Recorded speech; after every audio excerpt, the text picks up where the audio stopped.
तरीके से लेके चलते हैं, ये भी आप समझिए। हम बैंक के और कस्टमर के बीच में एक समझौता होता है, एग्रीमेंट होता है,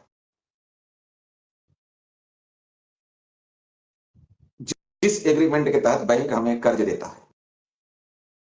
हम उस एग्रीमेंट को ही चैलेंज करते हैं। जब आप उस एग्रीमेंट को पढ़ेंगे तो उसमें बहुत सारी चीजें आपको निकल के आएंगी जिसके ऊपर हम आपत्ति दर्ज कराते हैं।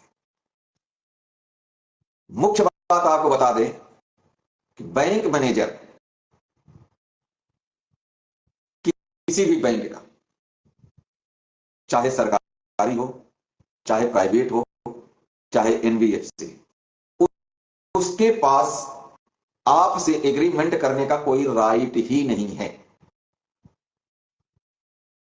और एग्रीमेंट जो होता है वो दो पक्षों के बीच में एक समझौते के तहत होता है और दोनों पक्ष और विपक्ष दोनों के हस्ताक्षर मैंडेटरी हैं, तब जाकर के वो एग्रीमेंट बनता है। एग्जाम्पल के तौर पे आप मान लीजिए आपकी किसी से लड़ाई हो गई और आप मामला थाने में चला गया, वहां राजीनामे की बात आ गई, आप कहीं घर से बाहर चले गए, तो न आपके पिताजी के सिग्नेचर वहां पे चलेंगे, न वाइफ के चलेंगे, न आपके ब्रदर के सिग्नेचर चलेंगे। वहां तब तक राजीनामा वैध नहीं होगा जब तक आप और आप जिससे लड़ाई की हो उसके सिग्नेचर ना हो जाए। सेम यही कंडीशन होती है बैंक। आपको जानकारी के लिए बता दूं कि भारत में जितने भी बैंक हैं 39084, ये बैंक और एनबीएफसी की काउंटिंग संख्या है। इन सब का जो सिग्नेचर अथॉरिटी होता है वो देश का प्रधानमंत्री होता है, और देश का प्रधानमंत्री किसी को मनोनीत नहीं करता है कि आप ये साइन करके एग्रीमेंट कर लो। मेरे पास वो कागज है,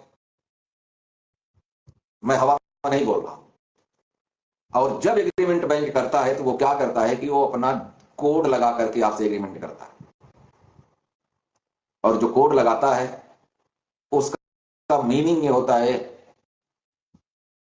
कौन बंदा है, क्या है, कैसे है। मान लीजिए आपका नाम रामलाल, श्यामलाल, गगन राम कुछ भी है, और आपको एक कोर्ट से बुलाएं, तो आप क्या संभव है कि भाई एक नंबर आ जाओ, 2 नंबर आ जाओ, 3 नंबर आ जाओ, 5 नंबर आ जाओ, 57 नंबर आ जाओ। भाई कोर्ट तो हम कुछ भी कर सकते हैं, एक अंका रख दें, 10 अंका रख दें, 4 अंका रख दें, तो क्या ये सही है? ठीक ऐसे ही दूसरा उसमें त्रुटि ये होता है, जो एग्रीमेंट होता है बैंक उसमें लिखता है हम फला आदमी को इतना रुपए का लोन, इनके लोन, जो आप लोन का एग्रीमेंट करोगे तो उसमें एक चीज ये लिखा होता है कि मान लो मैं लेने गया तो उसमें लिखा रहेगा कि मैं भारत का नागरिक हूं और भारत का रहने वाला हूं, भारत के संविधान को मैं मानता हूं, ये सारी चीजें तो उसमें लिखी रहती है। उसमें लिखा रहता है कि हम इनको इतना रुपए ऋण में भारतीय मुद्रा में दे रहे हैं, ये चीज लिखी।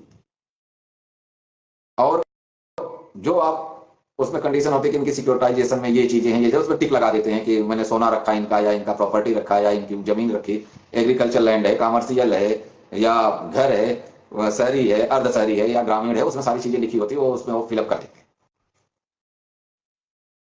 अब इशू बनता है हमारा विनिमय, तीसरा इशू, तीसरा पॉइंट। हम बैंक में लोन लेने जाते हैं तो हम विनिमय की स्थिति में जाते हैं। विनिमय का मतलब होता है प्रॉपर्टी के बदले प्रॉपर्टी लेना, इक्वल। विनिमय और एक्सचेंज दोनों में बहुत फर्क है। आज अधिकतर लोग एक्सचेंज को ही विनिमय समझे बैठे हैं। विनिमय क्या होता है, मैं आपको 5,000 रुपए दे रहा हूं तो आप मुझे 5,000 रुपए के बदले में आप मुझे गोल्ड दे दीजिए या चांदी दे दीजिए। यानी 5,000 आप मेरे से ले रहे हो, आपको उसकी आवश्यकता है और मुझे उस आपके सोने या चांदी की आवश्यकता है, वो मैं आपसे दे करके उसका विनिमय ले रहा हूं, वो होता है विनिमय, इक्वल। और एक्सचेंज क्या होता है कि मैंने आपसे, मान लीजिए मैं आपसे अपने घर के लिए 10 किलो गेहूं ले लिया और मेरे पास पैसा नहीं है, मैंने उस गेहूं के बदले में 5 किलो सरसों आपको दे दिया, अदला बदला।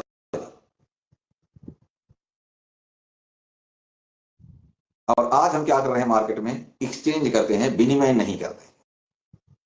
एक्सचेंज कैसे करते हैं, आप 100 रुपए लेके चले गए दुकान पे, आपको चीनी पत्ती ये वगैरह जो भी चाहिए था, आपने उसको पैसे दिए और वो लेके आ गए, जबकि आपको विनिमय करने के लिए उस नोट पे लिखा हुआ है कि मैं धारक को इतना रुपए अदा करने का वचन देता हूं।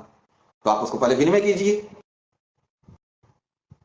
भाई उसमें ये लिखा है ना कि हम धारक को इतने रुपए अदा करने का वचन देते हैं, तो पहले उसको उस वचन को कैश तो करवाइए, आप एक्सचेंज क्यों कर रहे हैं? और यही चीज हम भूल गए। हमने उस वचन पत्र को जो ब्रिटेन सरकार ने बना करके हमें दे दिया, पहले यह वचन पत्र नहीं था। 4 अप्रैल 1968 तक यह जो कागजी नोट है, पेपर करेंसी, वचन पत्र, यह एक तरीके से बॉन्ड था। तो उसके ऊपर लिखा होता था कि आई प्रॉमिस टू पे द बेरर रुपीज सम, आगे अमाउंट ऑन डिमांड, और उसके नीचे लिखा होता है to use of any office. यह चीज उस पर लिखा होता है। लेकिन 4 अप्रैल 1968 को लक्ष्मीकांत झा गवर्नर साहब ने इसको तब्दील करके वचन पत्र बना दिया, क्योंकि उन्होंने देखा 1935 से लेके 68 तक कि विनिमय तो हो नहीं रहा है, तो क्यों नहीं इसी को हम रसीद को इसको इतना करो, क्या पता कोई कभी पैदा हो जाए ये चीज मांगने वाला, क्लेम करने वाला। तो इन्होंने ये चीज कर दिया। अब जैसे आपने हमसे भी सुना होगा और लोगों से भी सुना होगा कि 1 रुपए का मानक स्टैंडर्ड 777 मिलीग्राम सोना होता है। बिल्कुल सच है, इसमें कोई झूठ नहीं। कोयनीज एक्ट 1906 के अनुसार ये चीज है। और कोयनीज एक्ट 1906 और कोयनीज एक्ट 1872, ये सारी चीजें जो है base, sorry paper currency act, ये बेस है आरबीआई एक्ट 1934 का। और आरबीआई एक्ट 1934 की धारा 39 की अब्लिक 2 में अगर आप पढ़ेंगे तो उसमें यह चीज लिखा हुआ है कि आपके द्वारा मांगे जाने पर वो आपको भुगतान करने की बाध्यता है, लेकिन इसको भी समय समय पे डिवैल्यूएट किया जाता रहा।